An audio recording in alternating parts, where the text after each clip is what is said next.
Seja bem-vindo ao Business Talk Podcast, o lugar onde falamos sobre tudo aquilo que realmente importa. E hoje o assunto é diferente do mercado imobiliário e do mercado de leilões. Hoje a gente vai falar sobre estética com a doutora Carol, que vai ser apresentada pela nossa host especialmente trazida hoje para falar sobre isso.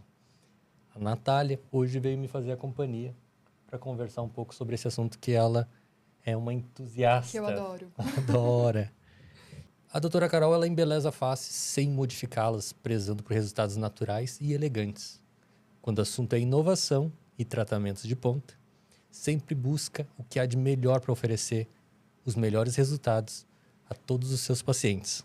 Graduada em Medicina pela Universidade Luterana do Brasil, pós-graduada em Dermatologia pela Fundação Global, pós-graduada em Cosmiatria pelo Instituto Lapidari, pós-graduada em Tricologia pela Faculdade BWS, especialização em injetáveis, técnica MD Codes e AB Face Technique, membro da Sociedade Brasileira de Laser em Medicina e Cirurgia, da Sociedade Brasileira do Cabelo e do Colégio Brasileiro de Cirurgiões. Seja muito bem-vinda, doutora Carol. Bem-vinda, Carol. Obrigada. Ele esqueceu um pedaço. Eu sou cirurgia geral de formação. Então, já começa a história de muitos destinos diferentes até chegar onde eu tô, né? Então, já passei um bocado de coisa, assim. O rostinho é por conta da tecnologia. História, a gente tem um monte para contar. Espero poder compartilhar com vocês um pouquinho da minha história, um pouquinho da minha trajetória até chegar aqui.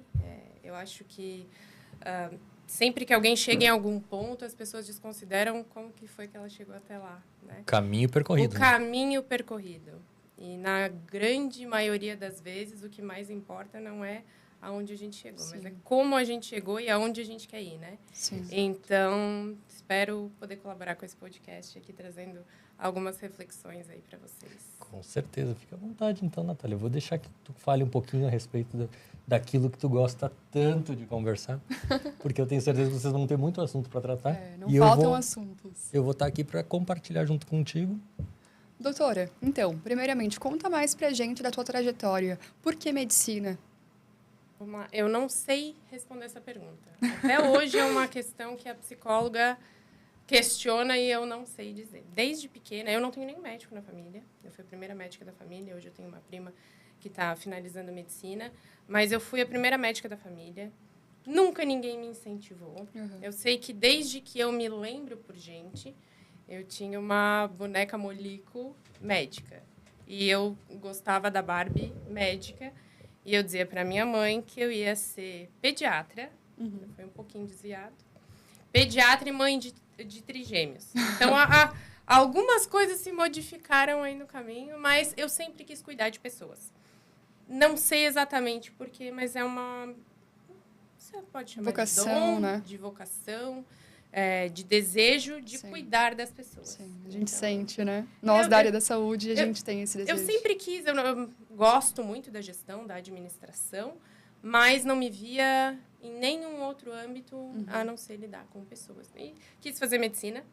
Quando eu era adolescente, ali tinha uns 12 anos, falava para minha mãe que eu queria fazer medicina e ela sempre, não, tem que estudar muito, tem que se dedicar. Pois então, que seja.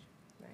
Então, eu estudei, me dediquei, eu entrei para medicina com 17 anos. Bacana. Eu saí de casa direto para morar sozinha num outro estado. Sim. Né? E começar a minha trajetória. Então, Isso também é interessante, né? Você contou já, a gente já teve a oportunidade de conversar anteriormente. Você é de Florianópolis, natural de Santa Catarina, mas mudou para o Rio Grande do Sul para fazer a sua formação lá pela UBRA, né? exatamente. Por que foi feita essa escolha? Eu queria passar de primeira. Eu acho que eu sempre tive alguma ânsia de fazer tudo meio rápido, assim. Uhum. Então, eu não conseguia admitir que eu teria que ficar mais um ano estudando. Até porque a minha trajetória no terceirão foi... eu optei por aquilo. Eu fazia o terceirão durante o dia, no Energia, e fazia um extensivo à noite e 2 cursinhos nesse período da tarde. Que eu sempre tive um probleminha com matemática. Uhum. Então, eu fazia um cursinho de matemática e fazia também um curso de química. E esse ano foi um ano 100% dedicado para estudo, então eu não admitia de forma nenhuma não passar nesse ano. Passei em 3 faculdades diferentes. Meu pai que não escute esse podcast, né? Passei na Unisul, na época em Tubarão. Passei na UX, em Caxias do Sul. E passei na UBRA, em Canoas, na Grande Porto Alegre. E daí meu pai, nossa, mas que alegria, vai para Tubarão todo dia e volta. Vai ser ótimo, pertinho, maravilhoso. E eu não, eu só queria, né, galgar a minha independência, diríamos assim, né? Eu queria sair de casa. Falei, não, então eu vou para Caxias. Eu queria muito ir para Caxias, porque a universidade deles é sensacional, o hospital, a escola deles também é sensacional. E eu não conhecia o hospital da UBRA. Caxias eu já tinha tido a oportunidade de uma vez. Daí eu falei, eu quero ir para Caxias. Ele, não, eu tinha 17 anos, né? Ele falou, não vai. Tu tem que ir para um lugar onde a gente possa te acessar com certa facilidade. Caxias não tem como pegar um voo e tá lá se acontece alguma coisa contigo. Eu era menor de idade, eu não tinha carteira de motorista, não, né? Fui... Só a cara e a coragem. Só a cara e a coragem. Coragem eu sempre tive um pouquinho, assim. Então, ele optou por ir para Canoas. E quando eu cheguei no hospital escola, eu realmente me apaixonei. Era um hospital incrível, todo novinho, faculdade sensacional, e daí eu fiquei por lá mesmo e foi a opção que eu fiz. Quando eu terminei a faculdade, no final do internato, a gente tem que fazer 2 grandes escolhas, basicamente. Hoje já são mais opções, né? Mas assim, a gente tem que decidir entre clínica e cirurgia. Ou tu quer fazer a parte mais clínica, mais conservadora, ou tu... são questões de perfis completamente diferentes. A pessoa tem um perfil clínico, a pessoa tem um perfil cirúrgico. E eu entrei na faculdade querendo fazer Medicina Sem Fronteiras. Ai, que legal! Porque eu queria salvar o mundo. Sim. Desbravar, né? Eu já tava louca. Porque eu falei, vou acabar, vou fazer Medicina Sem Fronteiras. Tive uma colega que foi, e que daí desmistificou esse meu romance, né? Porque não é só a saúde, não é? Não adianta eu ir lá e fazer um parto e aquela população não tem nem do que se alimentar. É uma situação que vai muito além da prestação de serviços de saúde, né? É uma situação socioeconômica complicada. Então, acabei perdendo esse... Não perdendo, mas sentindo um ar de frustração em relação a isso. Conhecendo a realidade, né? Conhecendo a realidade, né? Porque com 17 anos a gente acha que o mundo é lindo e que tudo é possível, né? Que a gente vai mudar destinos. E, na verdade, nem sempre compete a gente. Nem sempre é possível. E, no final, eu tinha que escolher se eu queria clínica ou cirurgia. E, na verdade, eu sempre achei que eu queria clínica. E fui fazer um estágio no final da faculdade, com uma cirurgia plástica. E ela falou, Carol, tu não tem perfil para ser clínica. Tu não vai ser feliz se tu for clínica. Tu gosta de resolver as coisas na hora, tu é imediatista. Então, tu tem que fazer uma especialidade cirúrgica. Eu falei, mas cirurgia, não. Mulher tem que fazer cirurgia plástica, é bom. Mas não sei se eu quero a plástica ser bem isso e tal. Ela falou, não, faz o seguinte, tu tem que escolher nesse momento... Se tu vai para a clínica, porque a gente faz o internato de clínica médica para fazer as subespecialidades depois, ou o de cirurgia para depois fazer as subespecialidades de cirurgia, né? Faz a cirurgia e lá dentro tu vai te achar. Falei, bom, tá bom. Eu passei em 23 universidades. Nossa. Na residência de cirurgia. Podia escolher para onde tu ia. Escolher. Passei em Santa Catarina, diversos lugares, assim, mas eu tinha feito estágio no Hospital Ernesto Dornelles, em Porto Alegre. E eu senti, sabe quando acolhida, família... Mais familiaridade lá. Um clima diferente, porque era um hospital menor, com 10 residentes, mas era um hospital menor que tudo era muito familiar, assim. Todo mundo se conhecia pelo nome, eu adorei o estágio e eu decidi que eu queria ir para lá. Aí fiz a entrevista e acabei fazendo a residência de cirurgia lá. E nesse meio tempo, são 2 anos de cirurgia geral, né? Eu me apaixonei por tudo. Entrei na vascular, eu queria cirurgia vascular. Entrei na torácica, eu queria cirurgia torácica. Que maravilha. Tudo, eu queria um pouco. E eu me formei em dezembro e a residência começa sempre em março, né? Eu peguei o meu diploma numa sexta-feira, na segunda-feira eu tinha o meu CRM. E eu queria trabalhar. Ansiosa para trabalhar. Ansiosa, eu queria trabalhar. E daí, comecei uns contatos e tal, comecei a fazer plantão em emergência. Num hospital... em Montenegro, um hospital grande. Você estava morando em Porto Alegre? Morava em Porto Alegre, mas assim, a grande Porto Alegre, como se fosse Florianópolis, São José, né? É pertinho. Tu morava em Canoas na época? Eu morava em Canoas. Quando eu passei na residência, eu fui morar num prédio do lado do hospital. Assim, residente não tem muita hora para acordar nem para dormir. 24 horas, né? Então, se fosse distante, isso ia me inviabilizar bastante, né? Eu ia dormir 1 hora menos, pelo menos, todo dia. Sim.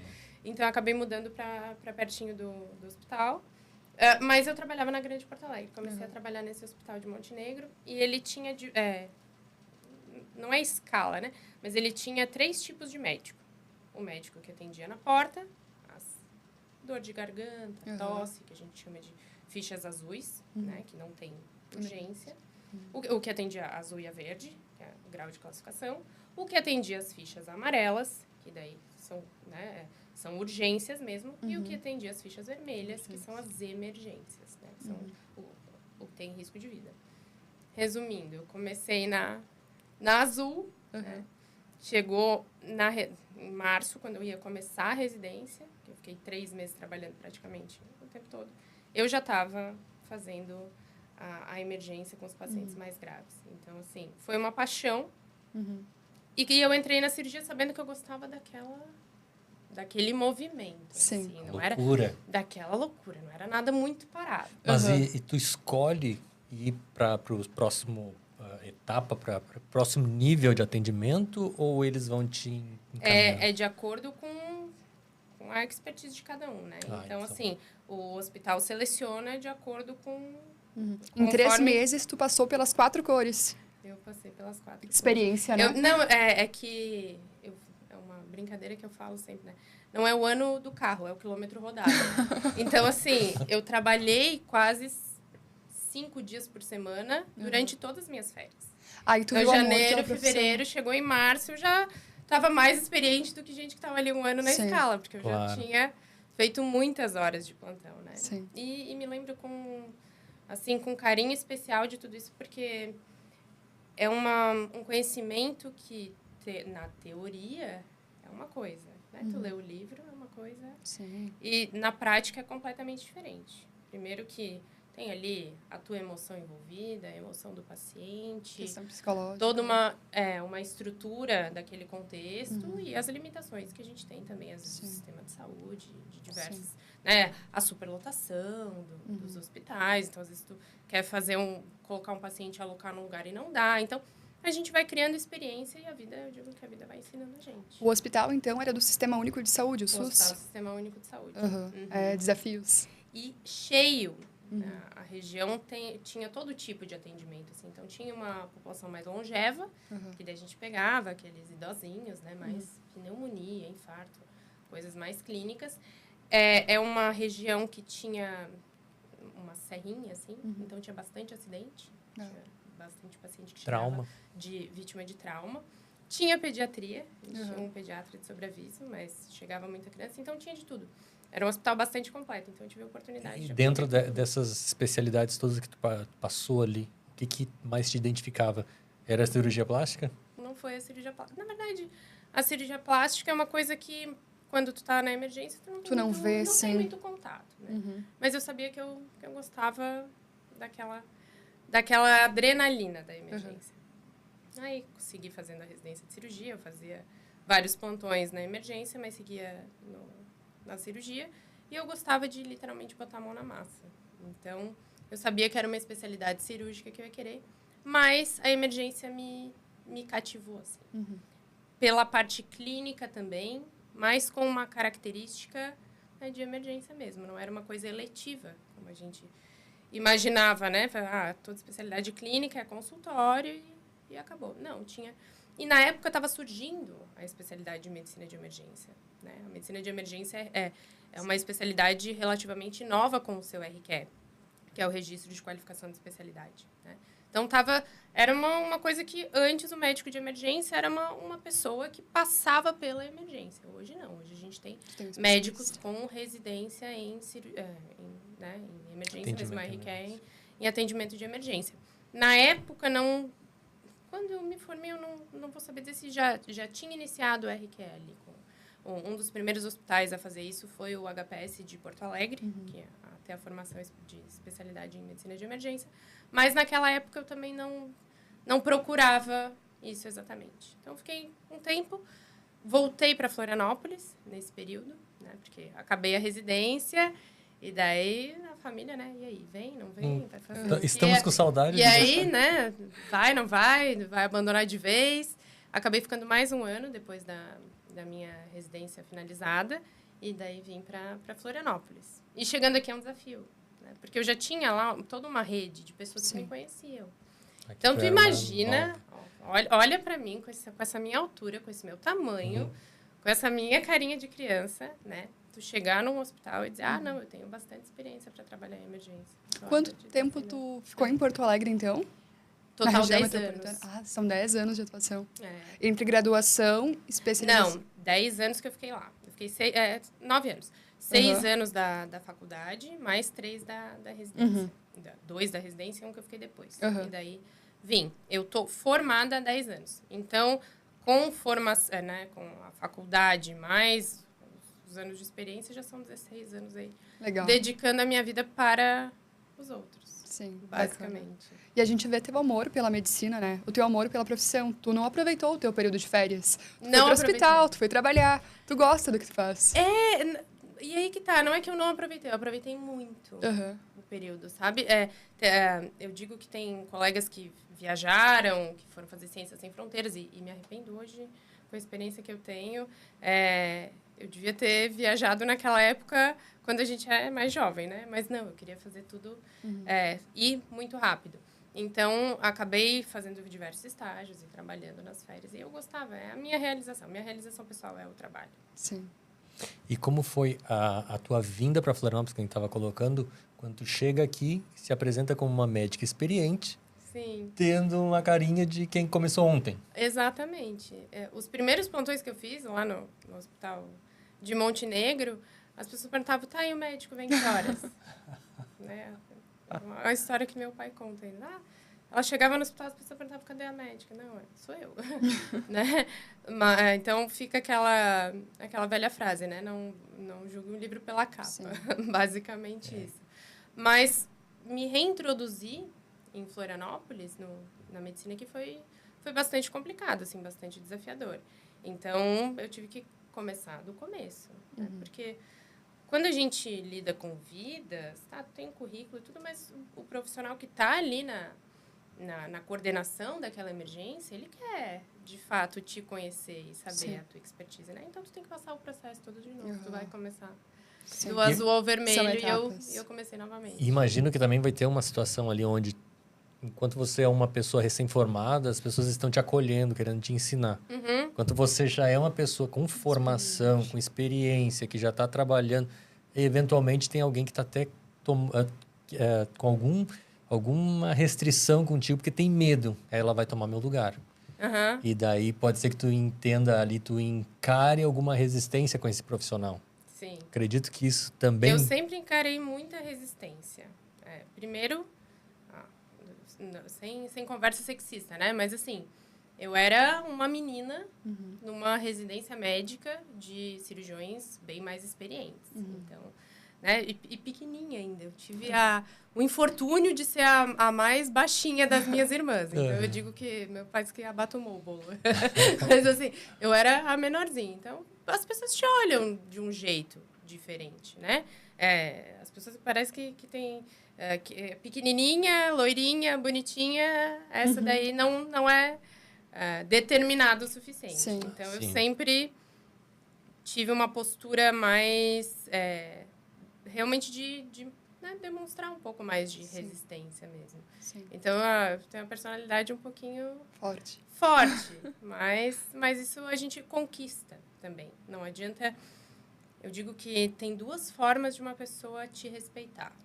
Ou ela tem 2 formas, né, de tu se inserir em algum lugar. Ou a pessoa te respeita, ou ela te teme. Basicamente, de temer não deu certo. Não se encaixava a mim. Então, as pessoas me respeitavam Sim. por conta do meu trabalho. Assim. Então, Sim. é um espaço que tem que ser conquistado, aos poucos. E o que fez com que tu tivesse a mudança de estratégia na profissão? Deixasse de trabalhar no hospital para daí começar um negócio próprio?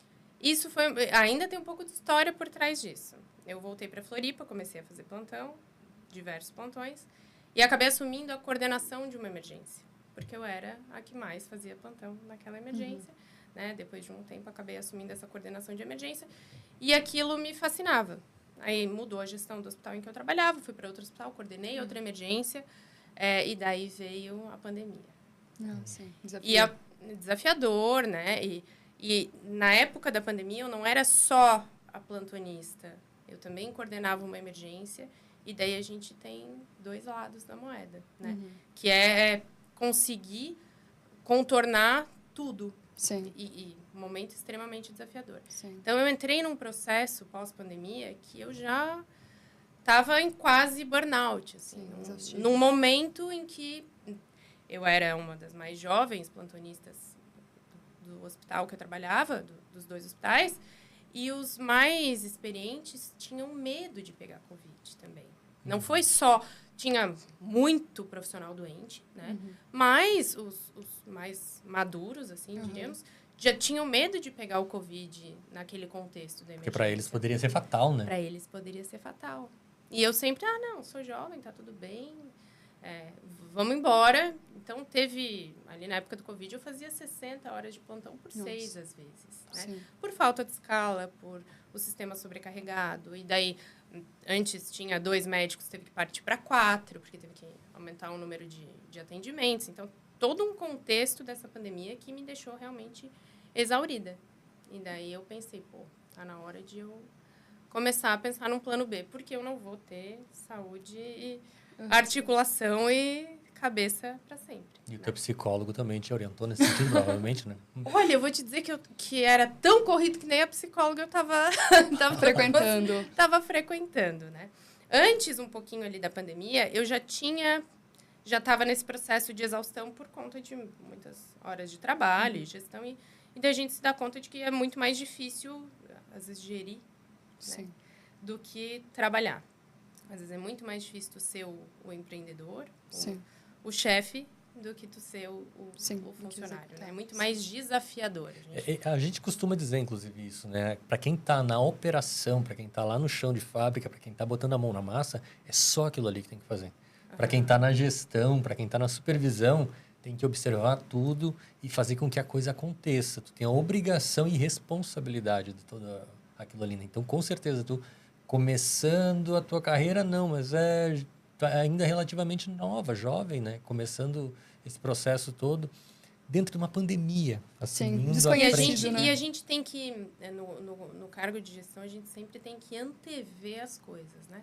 Sempre tu tem que estar um passo à frente para ver a estratégia que tu vai utilizar, os recursos que tu vai utilizar e como que tu vai empregar isso da melhor forma, né? E a gente não tinha como estar um passo na frente na pandemia, porque a gente não sabia o que ia acontecer.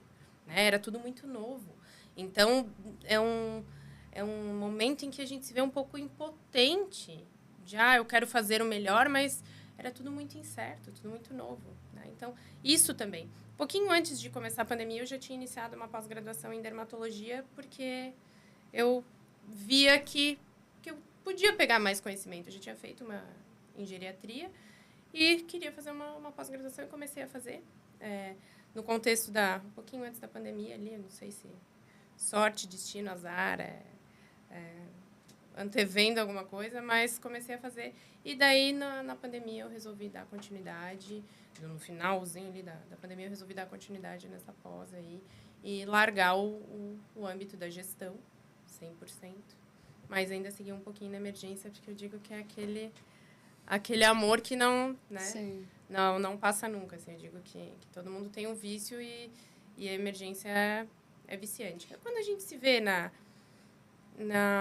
possibilidade de auxiliar de alguma forma a salvar uma vida, eu acho que a gente começa a enxergar as coisas de forma diferente. E tu sente saudade do hospital? Eu ainda vou pro hospital. Diga-se de passagem, eu abandonei por um tempo. Eu fiquei 1 ano e meio fora da emergência, mas voltei porque, eu digo, a gente não pode enferrujar.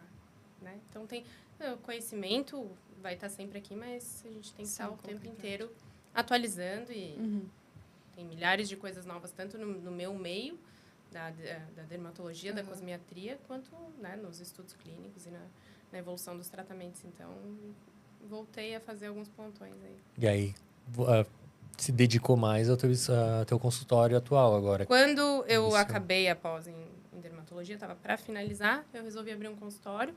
Tinha uma outra pessoa, então era um consultório compartilhado. E comecei a fazer só a parte da cosmiatria, da estética. Daí fui fazer a pós em cosmiatria e laser, né, para focar um pouco mais em tecnologia, porque a pós-graduação em dermatologia não te traz muito a visão da tecnologia. Até porque são milhares de tecnologias, coisas diferentes, opções que a gente tem, né? E cada dia vem uma mais. Então, eu senti essa necessidade de conhecer um pouquinho mais, principalmente das tecnologias. Fui fazer essa pós e acabei ficando na pós e acabei virando monitora, depois professora agora do Instituto Lapidário. Então, assim, muitas coisas aconteceram, mas eu parti para esse meio mais da estética. Só para a gente situar melhor quem está ouvindo, que talvez tenha a mesma pergunta que eu. O que é a cosmetologia, né? Cosmiatria. Cosmiatria. A dermatologia tem diversas subespecialidades. Então, a gente pode ter a dermatologia oncológica, né, que lida mais com os cânceres de pele. A gente pode ter a dermatologia mais da parte da tricologia, que é a parte dos cabelos e pelos. Pode ter a parte da cosmiatria, que é a parte de gerenciamento do envelhecimento, de embelezamento. Então, dentro da dermatologia, a gente tem diversas sub-áreas, né? A parte que cuida de unhas e cabelos. Então, cada um se subespecializa numa Seriam coisa nichos dentro da dermatologia? São nichos, são subespecialidades. Sim. Quando a gente faz a formação em dermatologia, aprende um pouquinho de cada. A mesma coisa que a cirurgia geral. Aprende um pouquinho de cada, mas não tem aquele... Né, não é especialista. Tu não tem aquele enfoque naquele assunto. E claro, os super especialistas, eles se focam, né? Hoje a gente tem ortopedista de mão e tem ortopedista que só opera a mão direita. Não é tanto assim, mas é bem específico. É bem específico, né? Então, quanto mais a gente se especializa numa sub-área dessa, mais conhecimento a gente consegue ter. Então, por isso eu fui fazer a parte da cosmiatria e laser, que é uma pós-graduação voltada só para a parte de, diríamos, não de doença, né? Mas para a parte de embelezamento. A parte estética da... A parte estética. E a tricologia vem depois? A tricologia eu fiz depois de acabar... Eu acho, não sei se alguém pode me dizer isso. Eu acho que eu sou workaholic. Não, mas depois que eu acabei a pós em cosmiatria e laser, eu senti a falta de alguma coisa na parte dos cabelos. Por uma demanda no consultório. Então, as pacientes... porque o cabelo tá caindo, né? E culminou no pós-pandemia.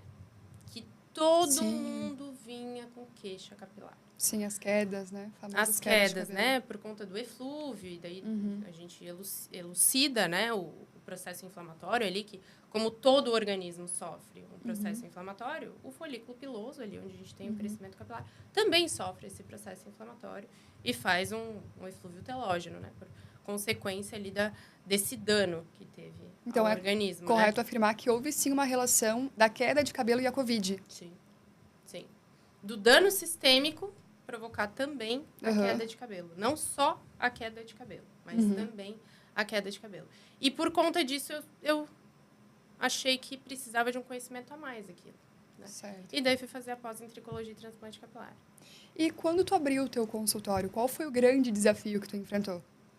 Primeiro que eu peguei o consultório num contexto ali que a gente ainda estava saindo da pandemia, né? Então, tudo que era eletivo, tudo que não era doença, as pessoas estavam evitando de procurar os consultórios por medo de contaminação na sala de espera, né? E também por uma questão financeira e de prioridades. Como que eu vou falar em fazer estética num momento em que as pessoas estão com os familiares ali hospitalizados, né? Então, foi um momento muito sensível que, devagarinho, foi aos pouquinhos crescendo isso. Né? No início da pandemia, pelos decretos, teve um período que tu não podia fazer nada que não fosse emergência também, né? Eu lembro, pelo menos, nas clínicas odontológicas. Exatamente. Primeiro, porque eles estavam focando tudo, né, para a saúde, então, todos os recursos, assim, né? Pensando em hospital, por exemplo, a parte mais eletiva dos hospitais, eles estavam utilizando tanto os recursos financeiros, quanto eu digo de pessoal mesmo. Porque teve agora essa tragédia no Rio Grande do Sul e a gente viu novamente que às vezes até tem recurso, mas não tem gente. Sim. Não tem... O recurso humano mesmo falta. Não tem recurso humano, não é recurso financeiro. Às vezes falta gente. Então, acredito que muito por conta disso, né, por realocar as pessoas, né, no âmbito ali da pandemia e também poupar tudo que não era de extrema necessidade, né? As pessoas não estarem aglomerando sem real necessidade. Sim. Então, bastante tempo ficou com... Né, alguns estados tiveram algumas divergências ali, uns um pouco mais, outros um pouco menos, mas sim decretaram o fechamento dos serviços eletivos. Então, tu abriu o teu consultório durante a pandemia ou um pouco antes da pandemia? Um pouquinho entre o meio e o final da pandemia. Mas tu ainda não era especialista na dermatologia, ou já? Eu ainda não tinha a graduação completa. Estava finalizando a graduação ainda.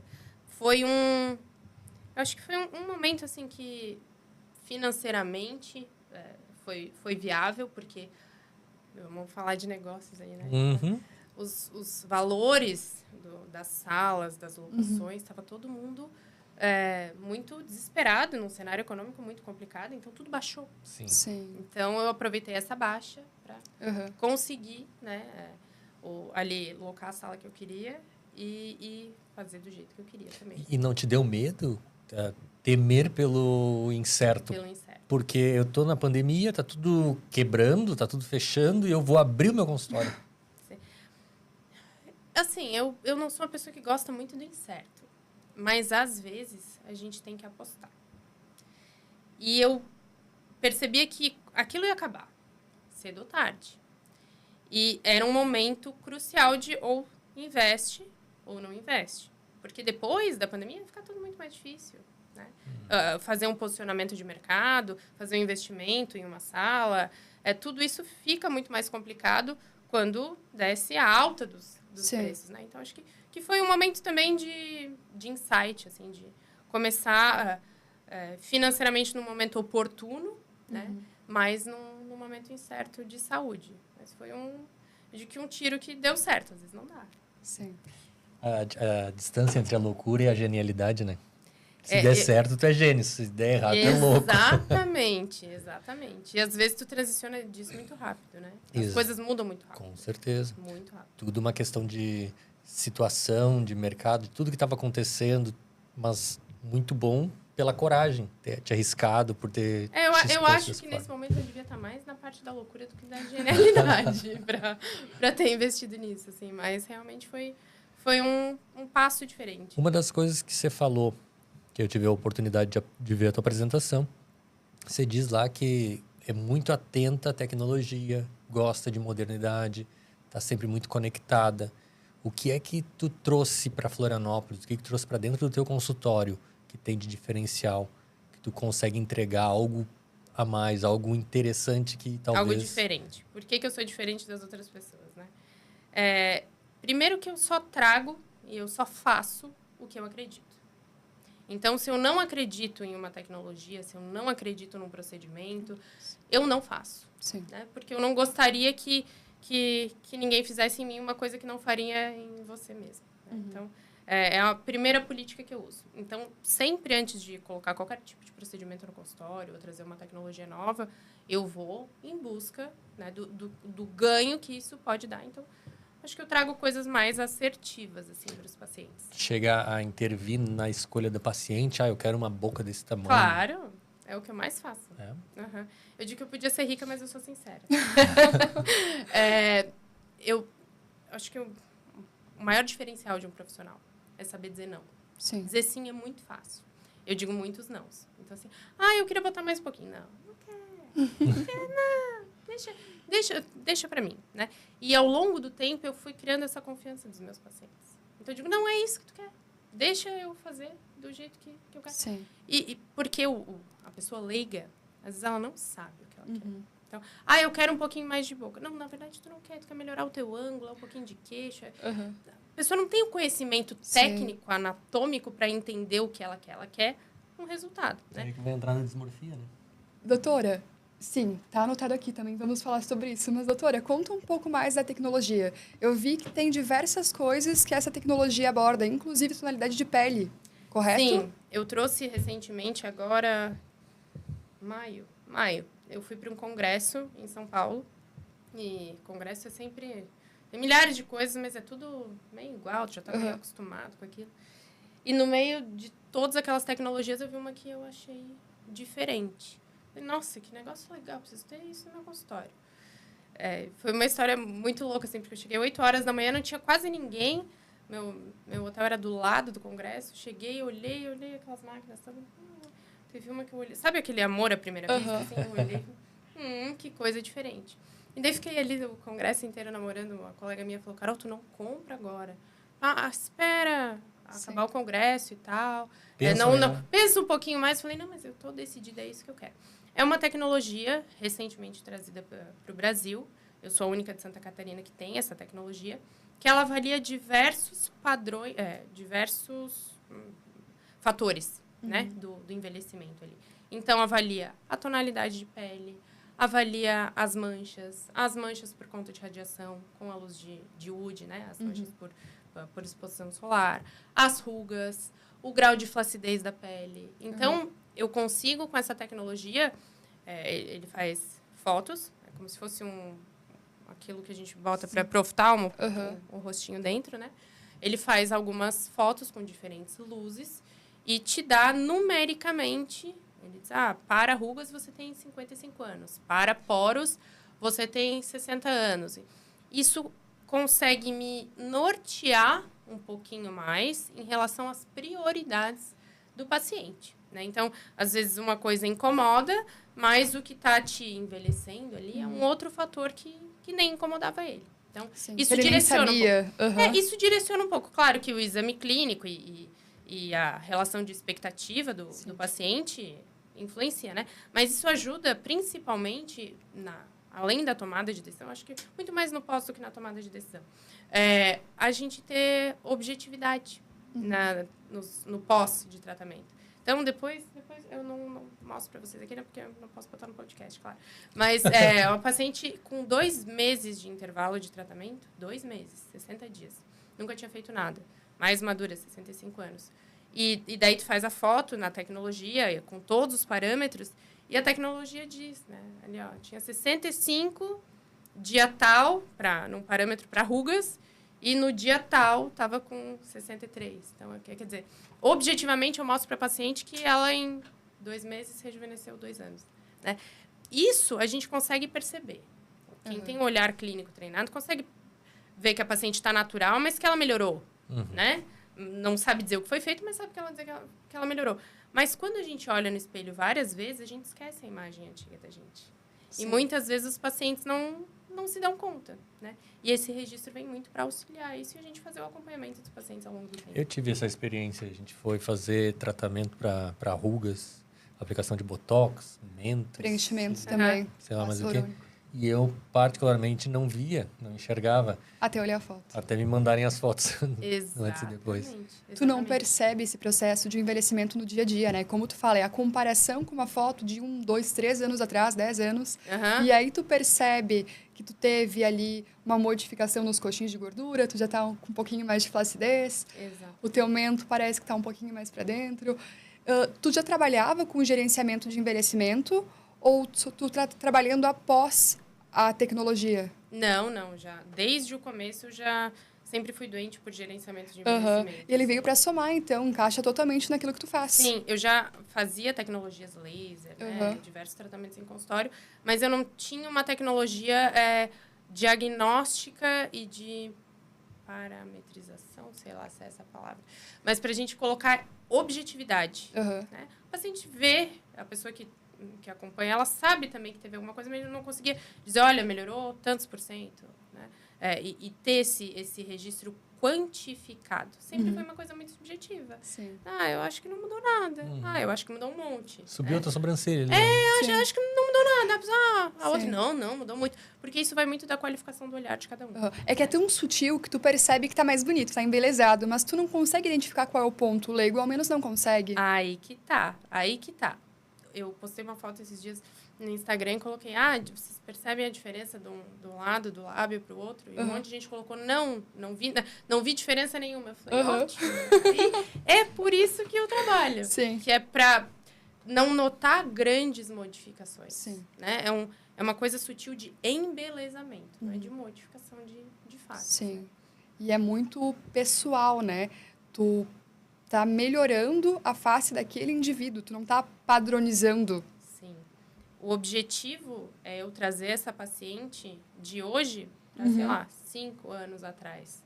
E não eu trazer ela de hoje para o rosto de outra pessoa. Sim, não, a padronização, né? E isso é uma coisa muito comum dentro do consultório? A pessoa se vê na TV, aliás, vê um ator ou alguém famoso na TV e quer ser parecido, eu quero parecer o Brad Pitt. Aí a gente pode falar da dismorfia, que o Diego tinha comentado. Eu queria muito falar contigo sobre isso. Isso a gente nicha, tá? Quando eu comecei, ia muita gente pedindo, eu quero botar mais uma boca, quero isso. E eu dizia não. Quero ser Angelina Jolie. Eu perdia muitos pacientes por dizer não. Porque tem quem faça, né? Exato, porque tem quem faça. Só que daí, a partir do momento que tu nicha esses pacientes, as pessoas começam a ver, minha amiga fez lá e... Nossa, ela tá muito mais bonita, mas ela tá igual. É uma coisa que eu vi mudança, mas não vi. É sutil. E é sutil. E daí, o padrão das pessoas que me procuram virou esse padrão das pessoas que não querem. Eu tenho uma paciente cara de pau que ela diz assim, nossa, foi a água de Jurerê que modificou minha pele. Sim, tá toda semana lá, né? Então, ninguém disse... Por isso que eu trato muito homem. Porque homem não gosta de que as pessoas saibam que ele fez algum tratamento. Aquele homem que não é tão heterossexual, né? Heterossexualizado. Ele quer manter a aparência só e deu. Eu quero continuar parecendo meus 30 anos. E o preconceito do homem com todo tipo de tratamento é parecer artificial. Então, tu convence um homem que ele vai fazer um botox e não vai ficar congelado. Né? É um desafio. E daí eu digo que todos os maridos que foram trazidos pelas esposas, e hoje eu trato as esposas, os maridos e os filhos. Sim, então, a família toda. A família toda. Eu tô aí com adolescentes de 20 anos que eu já trato a mãe, já trato o pai. E esses dias chegou um paciente para mim, ele, porque veio recomendado pela esposa, porque tinha que ver umas pintas, tinha uma calvície e tal. Eu falei, vamos fazer um botox e tal, tua esposa tá tão jovem, tão bonita e tal. Ele, não, fica artificial. Eu falei, sabe fulano, aquele teu amigo? Não, sai daqui. Mentira, não, então eu vou fazer também. Então, é isso. A pessoa se dá conta de que a gente pode melhorar sem ficar artificial. Isso é muito bom. Doutora, e sobre o gerenciamento do envelhecimento, qual a idade certa para te procurar para fazer esse gerenciamento e envelhecer belo, né? Manter a saúde. Em torno de 25 anos, a gente já tem um decréscimo da produção de colágeno. Isso vai muito de genética, então peles mais jovens envelhecem, né, muito mais rápido por conta do fototipo e das características genéticas. E a gente também tem muito dos hábitos e do meio. Né? Então, o grau de envelhecimento das pessoas completamente multifatorial. A gente não tem como dizer que uma pessoa envelhece mais ou menos do que o outro. Não é uma coisa que eu consigo falar isso objetivamente. O que a gente consegue objetivamente dizer? Que a partir dos 25 anos a gente tem um decréscimo na produção de colágeno e que a gente tem que começar, assim, cuidados para correr atrás. Aquela história de investimento, né? Tem muita balela já dizer isso, mas os bioestimuladores, o investimento em colágeno é como se tu estivesse botando dinheiro numa conta que tu está sacando o tempo todo. Né? Tu está ali investindo naquilo. Então, depende. Tem gente que procura começar o gerenciamento do envelhecimento, a grande maioria das mulheres, depois da menopausa. Porque dá um boom. Tudo que acelera por conta das alterações hormonais, bastante. Então, é um marco grande. É igual a adolescente, que faz aquele pico de hormônio, faz um monte de espinha, né? E depois a gente tem a menopausa, que tem esse decréscimo de hormônio aí, que impacta grandemente a vida das mulheres. Mas tem gente que começa a se cuidar muito mais cedo, e daí a gente tem tratamentos preventivos para fazer, né, a toxina botulínica preventiva e diversos outros tratamentos para prevenir que altere os coxins de gordura, para prevenir essa frouxidão dos tecidos, para não aconteça lá na frente. Sim. E é muito legal o que tu comentou agora sobre a mulher na menopausa, né? Tu tem aquele decréscimo, a queda do colágeno, são diversos hormônios que caíram as taxas, e tu traz um protocolo completo. Tu trata o cabelo, a pele, tu faz um protocolo completo para o paciente, né? Tu consegue tratar todos os problemas que ele te traz em relação à questão estética. Aí que tá. hoje em dia as pessoas estão muito subespecializadas. E esquecem que por trás do cabelo caindo ou por trás da ruga que vai fazer o botox, existe um indivíduo. E que o envelhecimento ele é multifatorial. Então, hoje mesmo eu tive uma consulta com uma paciente. Eu perguntei para ela, olha, quantos anos menopausou, repõe hormônio, não repõe hormônio, fez exame da tireoide, não fez, dorme bem, não dorme bem, qual horário que tu te alimenta, como tu te alimenta, porque tudo isso vai influenciar. Então, não adianta eu fazer um tratamento, vamos fazer uma tecnologia, vamos fazer um bioestimulador, e não tá cuidando do fator que está desencadeando aquilo. Né? Então, é multifatorial. As pacientes, a minha primeira consulta dura 1h30. Então, eu sei de tudo. Tá? Que hora que dorme, que hora que acorda, o remédio que usa, usa hormônio, não usa hormônio, vai na academia, não vai na academia, porque tudo isso impacta diretamente no meu trabalho. Então, tudo que eu puder fazer para melhorar não só o envelhecimento, o envelhecimento é uma consequência, né? Melhorar a qualidade de vida e o grau de senescência, como que essa paciente vai envelhecer, tudo que eu puder fazer, eu vou fazer. Isso também é bem interessante, né? A gente conversou lá na nossa reunião a respeito disso, onde você consegue entregar um pacote completo de serviços para um indivíduo, porque você tem uma multidisciplinariedade de conhecimentos.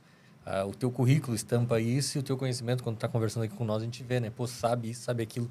Teve experiências diversas, teve muita experiência em pouco tempo, sabe muito a respeito de tudo. Isso tu consegue entregar lá um resultado para alguém que está com um problema diverso e está tendo uma queda de cabelo porque eventualmente teve Sim, uma questão hormonal. E a gente, às vezes, se surpreende com as coisas, né? Hoje a gente fala muito de medicina integrativa. Hoje, atualmente, nos últimos anos. Mas, para mim, chega a ser uma redundância. Porque medicina é integrativa. Sim. Tu tem que ver o indivíduo como um todo, né? Às vezes, já aconteceu, o paciente chegar no consultório com queda capilar, com a queixa era o cabelo, e a paciente descobriu uma neoplasia, descobriu um tumor. Porque o organismo já estava debilitado, uma coisa, né, mais... tumor de cólon, de parte digestiva é uma coisa muito mais silenciosa, e não tinha grandes alterações, fui pedindo exames e tal, falei, peraí, tem alguma coisa errada aqui, tá fazendo uma anemia, tem grandes alterações, de onde vem? E comecei a procurar e achei. Então, a gente só acha o que a gente sabe procurar. Sim. Né? Então, tem que ter o olhar atento, né? Essa é a importância de tratar o indivíduo como um todo. Hoje mesmo eu contei no meu Instagram, teve um paciente que foi recomendado pela esposa para tratar queda capilar, de calvície. Eu falei, não, deixa eu dar uma olhadinha aqui nessas pintas e tal, e a gente achou um câncer de pele. Então, é saber ver o indivíduo como um todo mesmo. Tem algumas perguntas que a gente separou, inclusive eu achei bem interessante aqui, a respeito do cortisol e envelhecimento, que foi separado para dizer que impacta no envelhecimento é o estresse, excesso de cortisol no sangue. Muito.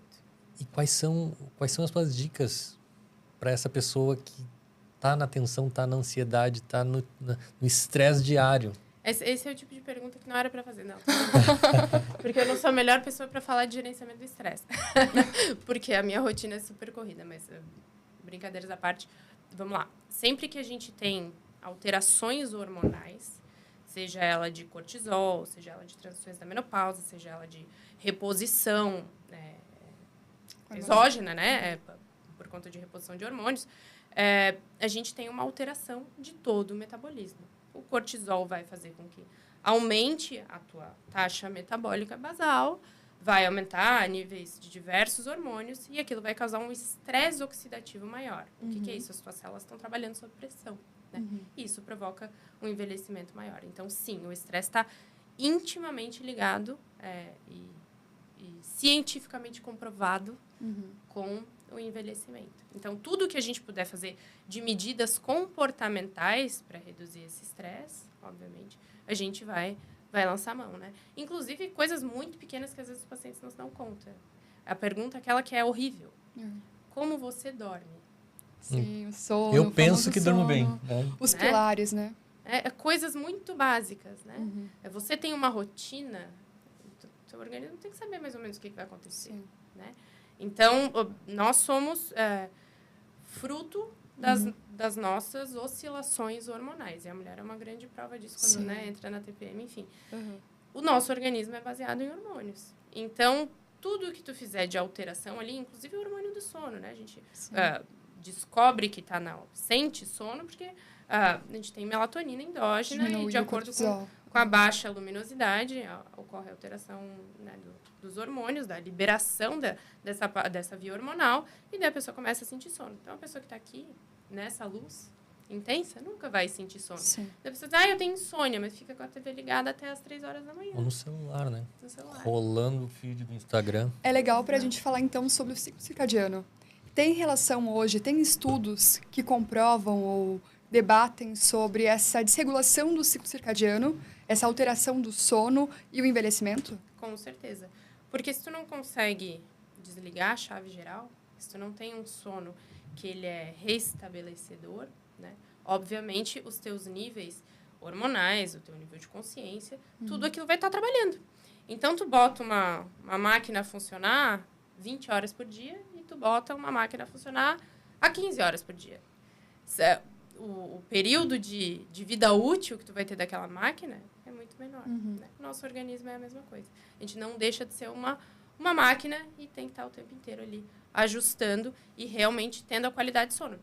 Os pacientes sofrem de insônia pelas mais diversas causas, inclusive por ansiedade, que não permite, né, o limiar da pessoa pegar no sono. Tem gente que tem um sono leve que acorda diversas vezes na noite e daí não consegue fazer o ciclo do sono completo, né? Então, tem diversos fatores, mas sim, a gente tem que cuidar da qualidade de vida desse paciente. E, óbvio, eu não sou especialista em sono, eu não sou especialista em hormônio, eu não sou especialista em nenhum disso, mas eu acho o problema e daí eu encaminho para o especialista. A multidisciplinariedade, né? Consegue ter Exatamente. conhecimento. Aí tu acha, o paciente suspeitei, tem uma arritmia. Bom, eu não vou tratar. Eu daria como exemplo bem prático as olheiras, né? O paciente está cheio de olheira, quer resolver a olheira, mas não está dormindo direito. Sim, exatamente. Então, assim, tem a olheira que a gente chama de vascular, que tu sabe que o paciente não dorme bem, e tem aquelas que já são de mais característica genética, de afundamento, de diversas outras coisas. Mas eu sei quando o paciente está... E a gente vai adquirindo ao longo do tempo... Eu digo que eu não tenho pacientes, né? Eu tenho amigos, assim, porque as minhas pacientes eu sei da história da vida delas e de absolutamente tudo, porque eu literalmente digo que tá na cara. Né? Tá na cara. Ó, andou consegue dormindo ler, mal, né? andou saindo da dieta. Eu não sou diferente de ninguém, gente. Eu sou absolutamente assim. Tava semana passada com uma sinusite, ainda tô um pouco congestionada. E o rosto edemacia, a olheira fica evidenciada, sai espinha por tudo, né?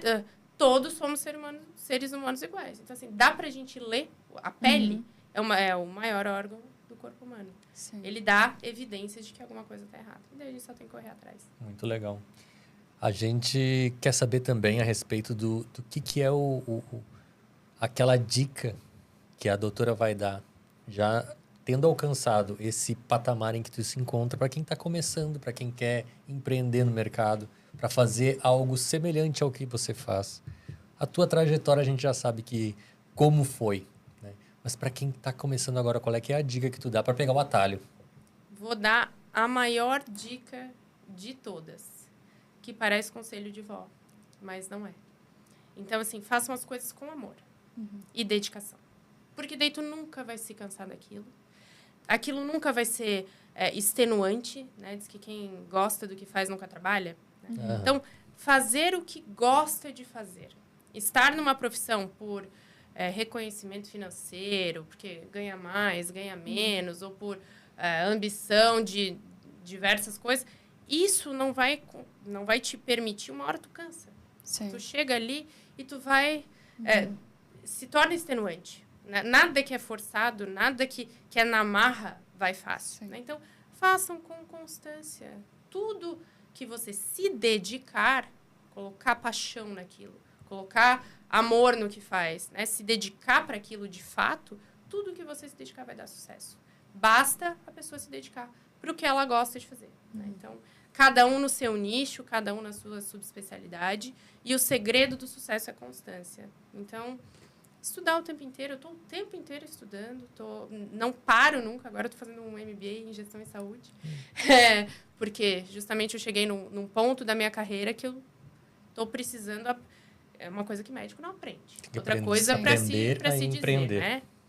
médico autônomo, a gente aprende a cuidar de pessoas, aprende a fazer um monte de coisa, mas ninguém ensina a gente a cuidar de dinheiro, a como vai cuidar dos funcionários. Gerir negócio, né? Gerir nada. Né? A gente não, médico é péssimo gestor. Ele mal sabe gerir sua vida, seus horários.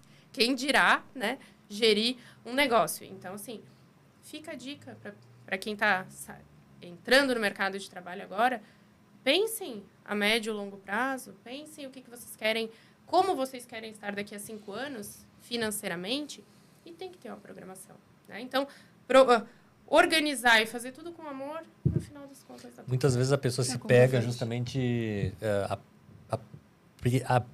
aprisionada pelo dinheiro. Por quanto eu vou ganhar, por quantas horas eu vou trabalhar, por qual vai ser o meu período de férias, e acaba não tendo identidade com aquilo que está fazendo. Exatamente. Enquanto que no momento em que tu gosta do que tu está fazendo, que tu coloca, a paixão te motiva, te movimenta. Você não para de estudar. O retorno financeiro, ele é secundário.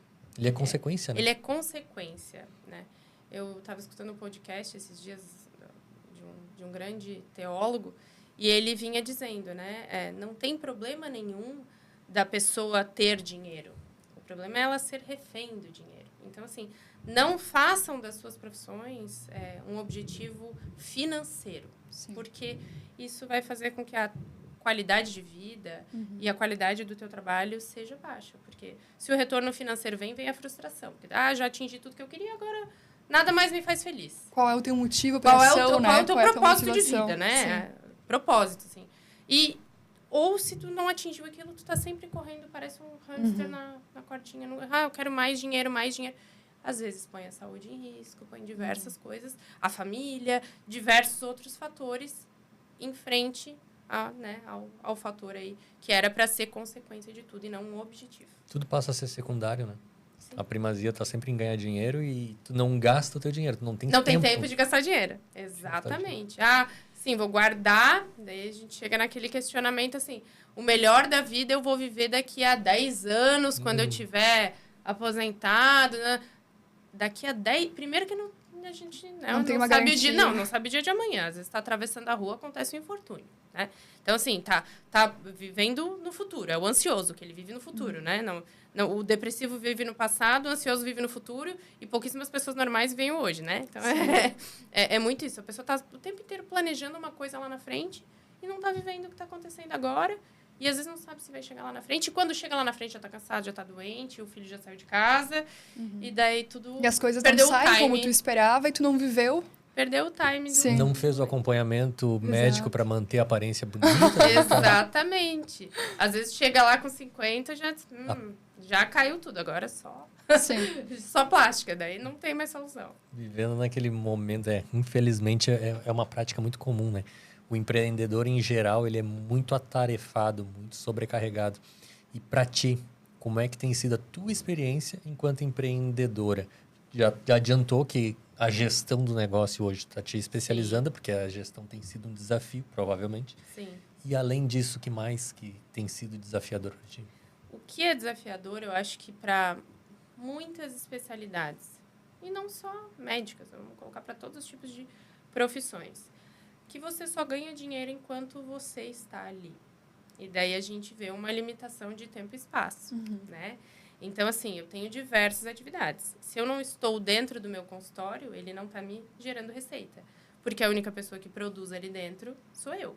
Então, eu vi necessidade de pensar na gestão de um negócio para colocar outros profissionais para trabalharem enquanto eu não estou ali dentro, gerenciar esse tempo ocioso, ver outras formas que não dependam de mim. Porque vamos supor que acontece um acidente, acontece algum problema, eu fico doente, eu não consigo mais gerar receita. O que vai gerar aquela receita? Eu tenho que ter um plano B, C, D, e raramente a gente pensa nisso.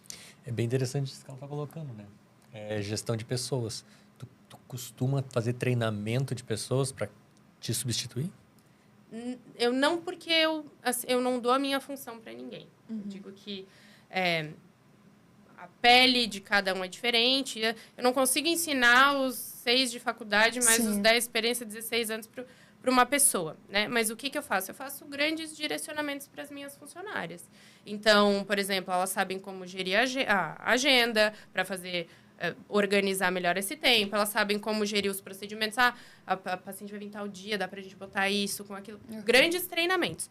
Na minha clínica, eu não tenho nenhuma outra profissional que faça o que eu faço. E também não pretendo colocar, porque eu tenho um diferencial. Eu acho que não quero misturar. Mas tenho, sim, vontade de colocar profissionais complementares, que eu acho que de toda a inteligência. Né? A pessoa que sabe, tem humildade para dividir as coisas, acho que chega muito mais ao longe. Né? Então, assim, eu não tenho gineco, eu não tenho endócrino. Então, colocar outras especialidades que me somem, que me complementem, que eu diga para minha paciente, olha, vamos fazer os exames e tal. Uma clínica multidisciplinar. Uma clínica multidisciplinar, ou uma clínica que tenha tecnologias, porque tem algumas tecnologias que podem ser operadas por níveis diferentes de profissionais.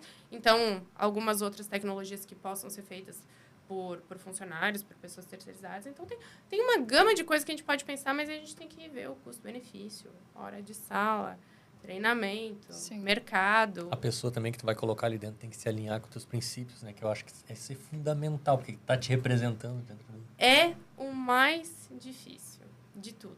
Porque a partir do momento que tu indica uma pessoa, tu cria uma confiança, é um relacionamento. Tu cria uma confiança com o teu paciente. E o que você disser para ele vai, né? A doutora confia, eu vou confiar também. É uma relação de confiança mútua. E para te ter confiança nesse profissional, tu tem que ter valores muito semelhantes. Né? Então, é difícil de achar profissionais que entrem no mesmo propósito de cuidar do paciente. Do que tu tem o mesmo olhar, né? Olhem para o mesmo olhar. E uma visão integrativa. E uma visão não concorrente. Porque hoje as especialidades estão muito se batendo. Né? Todo mundo quer fazer tudo. Né? Então, assim, deixa a gineco fazer o laser íntimo dela. Divergência aqui, mas tem uma coisa que a gente conversa muito a respeito disso, né? Que é o profissional exatamente não especialista em determinada área, fazendo aquela tarefa. Né? Faz tudo, mas não faz nada. Então, aí que tá. E eu falo um exemplo muito prático, assim. Não adianta eu tratar estética íntima, porque eu posso ter alguma alteração patológica ali. E eu não sou apta para diagnosticar câncer de vulva, câncer de colo de útero. Então, o que eu vou me meter a fazer? Às vezes eu tô ali só fazendo um tratamento estético, ok? Mas a paciente pode ter alguma coisa a mais e eu não saber.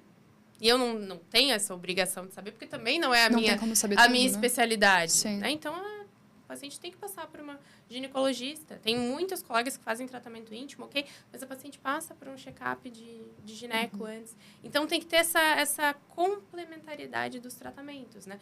Eu consigo ver que a paciente está estressada, que dorme mal e tal. Lá eu vou dar remédio para dormir, lá eu vou repor hormônio. Não, vou mandar para quem faz isso com maestria, né? Eu vou só enxergar o problema e tentar direcionar melhor a solução, né? Sim. Direcionar, né? Já se encaminhando para o fim. Já não aguenta mais. A gente tá aqui ouvindo muito satisfatoriamente aquilo que tem dito.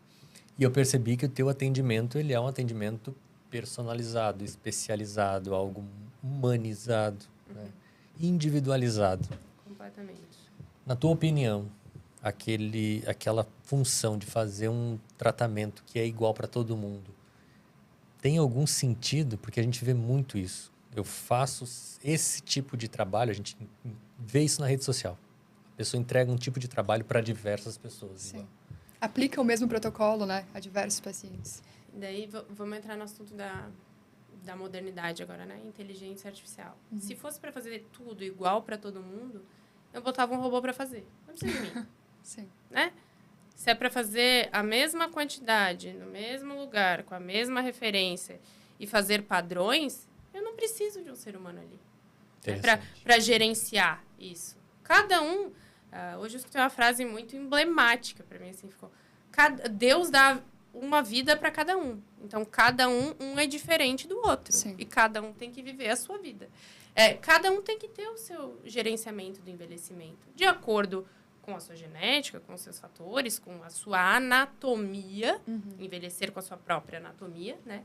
Como também com as suas expectativas. Então, tem gente que tem um lábio pequenininho e gosta de um lábio pequenininho. E tem gente que tem um lábio pequenininho, que é um lábio grande. E ok, a gente vai deixar e tá tudo bem. Então, não só de acordo com a anatomia, mas às vezes a pessoa quer mudar e tá tudo bem também. Se a gente pode melhorar um pouquinho, a gente pode melhorar. Desde que isso não caia no que a gente vinha falando de dismorfismo, né? Que às vezes as pessoas tendem Tendem não, isso já é uma característica, né, de alteração realmente. Mas o profissional, se ele não freia, tem alguns pacientes que precisam de freio.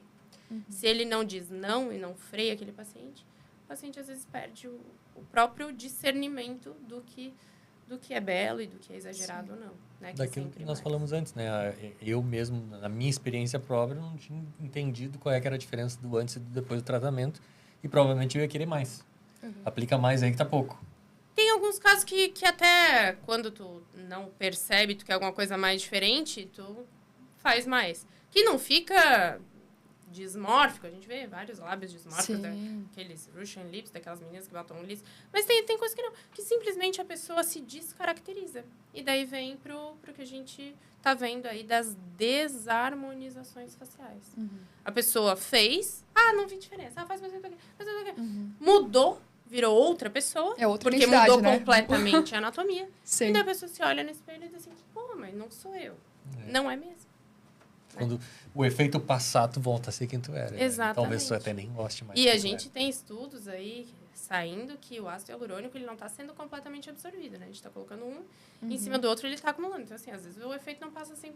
A gente tem que fazer procedimentos de reversão para a pessoa se enxergar. Né? Então, é complicado isso. É que nem tu falou, a loucura e a genialidade tem um viés, um limiar muito pequeno. O que é bonito e o que é exagerado, às vezes também tem um limiar muito pequeno. E o olho clínico de quem é especialista que vai fazer a diferença nessa hora. Exatamente. E os filtros de Instagram, doutora? Para finalizar, é verdade? As pacientes chegam pedindo para ficar como os filtros, nunca vão ficar como os filtros. Não. E elas ficam indignadas. Deixa e elas querem mais. Fala para elas sobre o filtro. Agora está tendo a tendência que eles estão acabando com os filtros. Né? E eu acho isso muito perspicaz. Porque a gente estava tendo alterações de mentalidade muito graves com os filtros. De realmente a pessoa estar o tempo inteiro se olhando ali na Zoom, Call, Instagram, com o filtro. E acreditava, né, que era aquilo ali. Então, elas vão em busca daquilo ali. A pele do filtro, desculpe se eu vou deixar pessoas frustradas hoje, mas ela não existe. Porque a pele do filtro não tem poros. Sim. Né?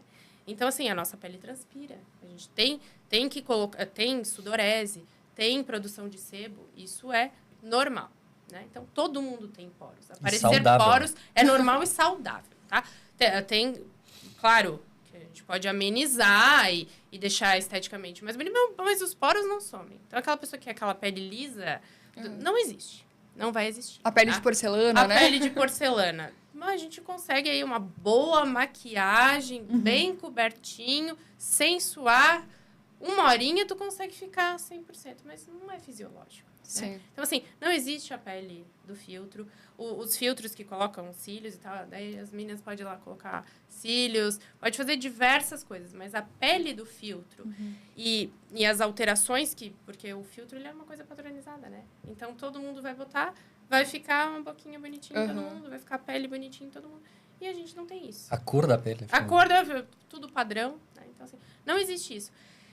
E a gente tem que aprender a se aceitar como a gente é. Né? A questão da autoimagem. Eu estou lançando uma revista, fui para a gráfica agora essa semana, falando sobre a importância da autoimagem no bem-estar, na saúde emocional e na saúde mental da mulher. Então, às vezes a mulher é muito bonita, mas não se acha bonita. Aquele transtorno, aquela distorção da própria autoimagem gera um sofrimento. E, às vezes, a gente tem pacientes que procuram um consultório porque não se sentem bonitas e querem ficar mais bonitas, mas às vezes não tem nada a ver com aquilo. Uma questão psicológica. Uma questão psicológica, uma transição familiar, Sim. alguma coisa que está impactando. E eu posso fazer o que eu quiser nela. Eu posso fazer qualquer procedimento, eu posso deixar ela aparecendo, posso transformar ela na Gisele Bündchen. Ela não vai achar que está bonita. Ela não vai se sentir bonita porque é um transtorno de autoimagem. Então, a pessoa não se enxerga como ela é. Né? Então, vamos aceitar a autoimagem da gente. Todo mundo tem traços bonitos, a gente sempre pode melhorar, fazer embelezamento, mas todo mundo é único. Então, não adianta querer ser igual a Gisele Bündchen, que nem a irmã dela é igual a ela. Sim. E para encerrar, eu vou te pedir para deixar aí tuas redes sociais, para a gente te encontrar, né? E mais aquilo que tu quiser dizer também no encerramento aqui desse episódio, que foi com certeza engrandecedor. Obrigada pelo convite, obrigada por me acolherem e escutarem aí 1h30 as minhas histórias. O meu Instagram é @doutora Carol Berger. Eu tenho um site também que eu alimento com várias informações para as pacientes, www.doutoracarolberger.com.br. Não consigo alimentar mais de uma rede social, então não me esperem no TikTok, porque eu não consigo dar conta de tudo isso. Não me esperem, que não tenho paciência. Mas o meu Instagram é super ativo. Todos os dias eu estou colocando... eu tenho certa dificuldade de falar o tempo inteiro da mesma coisa, porque eu acho chato e cansativo. Às vezes os pacientes não sabem, mas eu mesma já não aguento mais falar de diversas coisas. Então, eu tenho trazido para o meu Instagram uma base de rotina de consultório.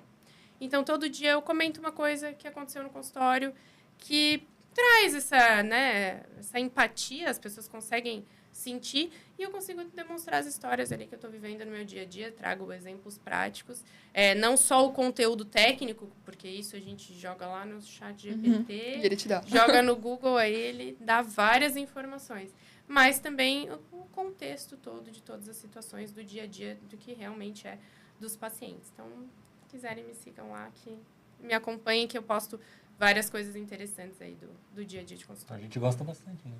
Eu já acompanho. A identidade, né? A gente enxerga ali o que é a vida real. Sim. Te agradeço imensamente por ter nos honrado com a tua presença aqui, ter aceitado o nosso convite. Mais uma vez encerramos o episódio aqui do Business Talk, com insights valiosíssimos. Hoje a gente tratando sobre empreendimento na área médica. Agradecemos pela companhia nessa conversa da doutora Carol. E nos encontramos trazendo mais temas que inspiram e transformam.